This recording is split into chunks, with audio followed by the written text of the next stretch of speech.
Oi, pessoal, a gente está aqui no terceiro episódio da nossa websérie sobre como montar cursos online. E hoje eu queria falar com vocês sobre a questão da preparação do facilitador, que é um assunto fundamental. Vocês sabem que os cursos remotos normalmente são compostos por uma parte síncrona e uma parte assíncrona. Essa parte síncrona carece de condução por parte do facilitador e tem algumas questões que eu acho que são importantes e interessantes para a gente ter em mente quando tiver fazendo a condução de algumas aulas. Eu fiz aqui um roteirinho, vou conversando com vocês a respeito, porque a ideia dessas aulas, dessa websérie é mais ser um bate-papo, não é uma coisa tão formal assim. Se você está chegando agora, eu sou Bruno Malheiros, consultor nas áreas de recursos humanos e educação, e esse canal é dedicado a discutir assuntos relacionados a essas duas áreas, tanto a área de RH, que é a área na qual eu atuo há quase 20 anos, quanto a área de educação, que também é uma área na qual eu atuo e uma grande paixão. Bom, outra coisa, se você está chegando aqui agora, aproveita e se inscreve no canal e dá um curtir nesse vídeo para a gente poder ganhar aí algum espaço e ser assistido por outras pessoas. Bom, acho que a primeira coisa que a gente tem que falar quando trata da questão da preparação do facilitador para conduzir um curso, isso vale para os cursos presenciais, para os cursos remotos, para os cursos online mais tradicionais, é a questão do conhecimento do público. Porque um mesmo curso ele pode ser oferecido para diversos públicos diferentes. Por exemplo, eu trabalho muito em empresas com curso de formação de instrutores. Eu posso estar dando um curso de formação de instrutores para o pessoal do RH ou para profissionais técnicos, engenheiros, médicos, advogados. Eu posso estar dando esse mesmo curso para estagiários, já aconteceu também de uma empresa contratar para fazer um curso para estagiários, é uma possibilidade. Então a gente tem que saber com que público a gente está falando, porque isso obviamente impacta não só na nossa linguagem, mas também na complexidade que a gente vai dar ao conteúdo que a gente vai trabalhar e na própria seleção do conteúdo que vai ser trabalhado. Então, primeira dica, conheça o público.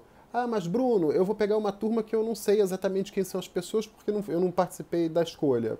Tudo bem. Se você puder, manda com antecedência um questionário para as pessoas responderem, faz um formulário no Google Docs, mas bem simples, porque se for muito comprido as pessoas não têm paciência de responder, perguntando as coisas básicas, o tempo de experiência que a pessoa tem, se ela já trabalhou com aquele assunto, qual é o interesse ou a expectativa que ela tem, enfim, algumas informações básicas já são suficientes para você ter uma visão geral das pessoas e poder conduzir o seu curso da melhor forma. Então foca inicialmente nessa coisa de conhecer o público com quem você está falando. Um outro ponto é ter certeza que você domina o conteúdo. Muitas pessoas me falam assim, Bruno, quando eu vou fazer apresentações eu me sinto inseguro. Você tem dois tipos de insegurança. A insegurança do conteúdo e a insegurança do momento ali de estar falando em público. A insegurança da coisa de falar em público é um tipo de insegurança que só é tratado com a experiência. Da primeira vez vai ser difícil, da segunda vai ser um pouco mais fácil e por aí vai. Então não tem muito como fugir da necessidade de praticar. Mas a insegurança do conteúdo ela é superada pelo estudo, pelo ensaio. Se você puder praticar na frente do espelho, se você puder gravar a sua fala com antecedência, isso vai facilitar. E você precisa dominar o conteúdo porque ninguém vai querer prestar atenção no que você tem para falar se você não demonstrar que você entende efetivamente do que você está falando. Afinal, você foi posto na frente daquela câmera, no caso de um curso remoto, ou no caso de um curso presencial, você foi posto lá na frente da sala porque você tem algum conhecimento que supostamente é superior ao das pessoas que estão te ouvindo. Então, o jeito de você garantir segurança nessa hora é estudar o conteúdo com antecedência. Existem formas da gente estudar conteúdos, fazer por esquemas, por fichamentos, mas eu quero gravar um vídeo no futuro sobre isso. Por enquanto, fica essa dica de ter certeza que você estudou o máximo possível. Uma outra coisa que é importante, em especial se você tem a intenção de montar um curso remoto ou um curso online para vender pela internet, é construir a sua imagem de autoridade. O que é uma imagem de autoridade? É a imagem que a gente passa para o outro de que nós somos referência no domínio daquele assunto. Existem diversas formas de você fazer isso. Uma delas é pela internet, produzindo vídeos, produzindo textos, fazendo a divulgação desses conteúdos que você sistematiza, que você organiza e que você disponibiliza para as pessoas. Isso faz com que quem te ouve, com que a sua audiência entenda que você domina tanto o conteúdo que você tem a necessidade de formatar ele em algum modelo para que as pessoas conheçam. E esse modelo pode ser um texto para blog, um vídeo para o YouTube, um post para o Instagram, um post para o Facebook.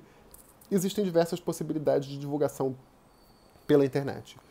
Uma outra forma de você se tornar autoridade num conteúdo é escrever um livro.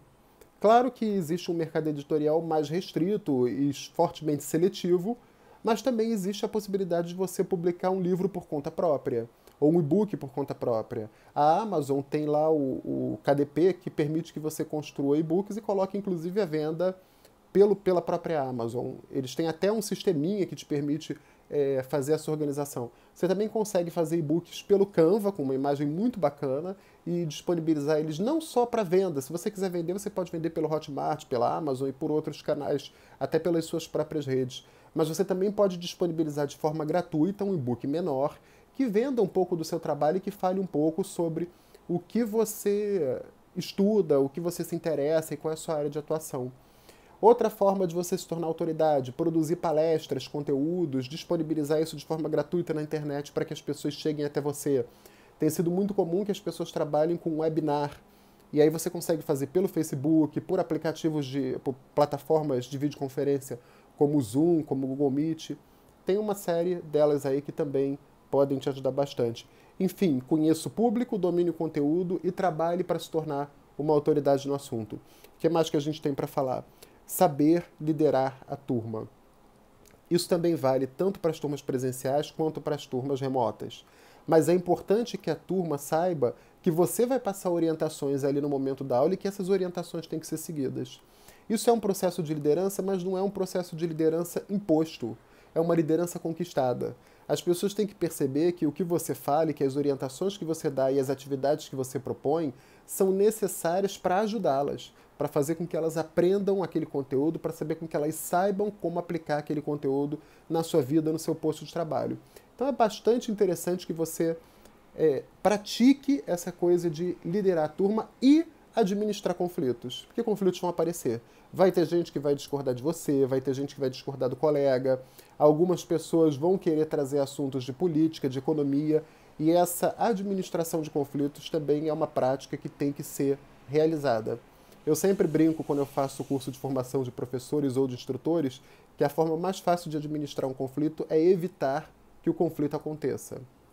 E como é que você faz isso? De várias formas, mudando de assunto, antecipando o horário de um intervalo, puxando aquela deixa que um determinado aluno trouxe para o assunto que tem a ver ali com o conteúdo do curso. Enfim, tem aí uma série de possibilidades que você pode adotar.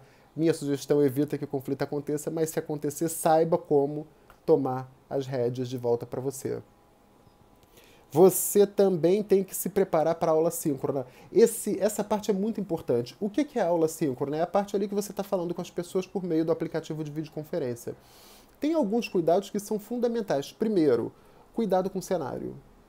Você não precisa ser profissional, nem ter um fundo super sofisticado, mas não tem condições de você abrir uma câmera para ministrar um curso ou até para fazer uma reunião e atrás de você ter roupa jogada, caixa entulhada, livro caído pelo chão, sujeira. Não dá. Se você vai fazer uma apresentação, coloca um fundo organizado, pode até ser o fundo pode ser sua cama se você está no seu quarto, o fundo pode ser seu guarda-roupa, o fundo pode ser a sua TV se você está na sala, não tem problema, desde que seja um fundo organizado. Na dúvida, trabalha com uma parede lisa. Sabe, você fica na frente de uma parede lisa e faz o seu curso, a sua reunião, a sua apresentação. A questão central aqui é a imagem que você transmite para as pessoas que estão do outro lado. Sabe, vocês estão vendo que aqui atrás de mim está a minha mesa de trabalho. Eu não tomei muito cuidado de tentar fazer um cenário muito bonito, mas está tudo organizado. Aqui vocês estão vendo meus livros, aqui tem um quadro de fotos, aqui a minha garrafinha de água, aqui o meu calendário, aqui o meu copinho com canetas, atrás de mim que vocês não estão vendo tem o meu notebook que está fechado. Enfim, tudo organizado. Não é um cenário de estúdio, não é um cenário profissional, mas é um cenário minimamente organizado.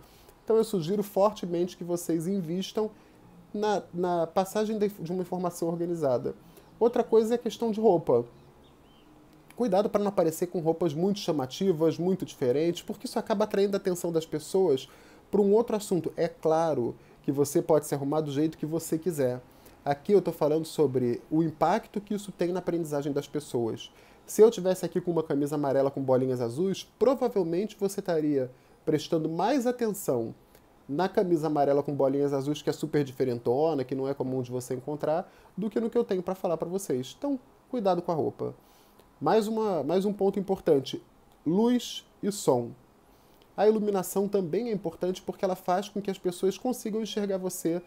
É super estranho quando alguém abre a câmera e você vê uma pessoa escura, muito sombreado, e isso pode ser resolvido de forma simples com um abajurzinho atrás, não precisa também ter um equipamento super profissional, mas você acende a luz do ambiente, acende um abajur atrás da câmera, isso já resolve.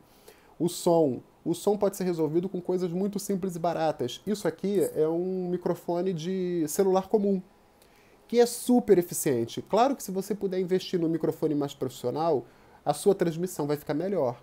Mas um microfone de celular já resolve esse problema.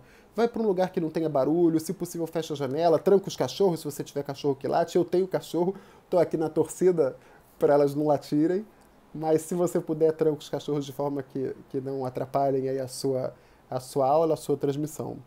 Tá? E uma outra questão é a questão da oratória. O que é oratória? Oratória é a habilidade que você tem de falar e de ser compreendido. Tem algumas questões relacionadas à fala que prejudicam muito a sua mensagem. Gaguejar, utilizar recursos repetidos, né, tá, enfim, tá bom. Enfim, a repetição de determinados assuntos faz com que a atenção fique voltada para esse assunto. E como é que a gente faz para conseguir trabalhar a nossa dicção, a nossa oratória, falar num ritmo adequado? Prática. Veja bem, se você filmar você mesmo falando, vai ser possível que você perceba todos os problemas que você tem na fala. E trazendo esses problemas para a consciência, você vai começar a exercitar, não praticá-los. Vou dar um exemplo que acontecia muito comigo. Quando eu comecei a gravar vídeos, e isso não tem muito tempo, eu percebi que eu ficava muitas vezes pensando no assunto que eu tinha para falar, e para pensar no assunto eu fazia... Quando eu fazia isso, não me incomodava. Mas quando eu comecei a assistir o vídeo, eu comecei a ficar muito incomodado com o tempo que eu ficava... Soava muito ruim, ficava muito ruim no vídeo. A partir da tomada de consciência de que esse recurso que eu utilizava para pensar não ficava bacana numa transmissão por vídeo, eu comecei a me policiar para não fazer isso. Eu admito que algumas vezes eu tenho gravado vídeos e só depois que eu assisto eu vejo que eu fiz de novo o meu viciozinho de linguagem. Não é exatamente o vício de linguagem, mas o meu viciozinho. Só que a tomada de consciência faz com que eu sempre tenha cautela e fique um pouco tenso assim. Não posso ficar repetindo isso porque fica ruim no vídeo. Então grava um vídeo seu, um vídeo um pouco mais longo, de uns 5, 6 minutos, conversando aleatoriamente sobre um assunto que te agrada, e depois quando você for assistir, você mesmo vai perceber onde tem vício de linguagem, onde tem vício de fala, se você fala muito rápido ou muito devagar, se você fica muito tempo em silêncio. É possível não, certamente você mesmo vai perceber o que pode melhorar, e aí você mesmo consegue investir para melhorar a sua fala. Então, do que a gente falou aqui nesse episódio de hoje? A gente falou sobre... Eu estou olhando para baixo porque eu estou com o meu roteiro aqui, tá? Aliás, dica fundamental. Se você vai fazer um treinamento remoto, ou se você vai participar de uma reunião, ou se você vai fazer uma apresentação, o ponto principal é ter um roteiro. Isso eu devo ter falado em todos os episódios dessa websérie, vou falar nos próximos ainda, porque eu acho que é o ponto central para uma boa apresentação. Tenha roteiro. Então o meu tá aqui no caderno e eu vou fazendo os comentários com vocês. Bom, mas então a gente falou sobre a preparação do facilitador para conduzir uma aula síncrona. Primeiro ponto, conhecer o público. Segundo ponto, dominar o conteúdo, estudar o conteúdo que você vai falar. O terceiro ponto, tornar-se uma autoridade neste conteúdo. Isso é fundamental, as pessoas têm que enxergar em você a pessoa que sabe do que está falando. O quarto ponto, saber liderar a turma e se preparar para gerenciar possíveis conflitos que possam acontecer.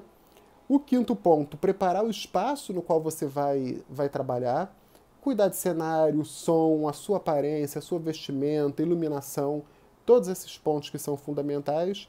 E, por fim, cuidar da oratória, cuidar da forma como você traz o seu discurso, dicção, velocidade de fala, evitar vícios de linguagem, evitar repetições. Esse foi o nosso assunto de hoje. Eu espero que você tenha gostado desse vídeo. Se você gostou, curte ele aqui embaixo. Deixa seu comentário aí com sugestões para eu poder gravar novos vídeos. E, claro, se inscreve no canal. Obrigado, um grande abraço e a gente se vê no próximo.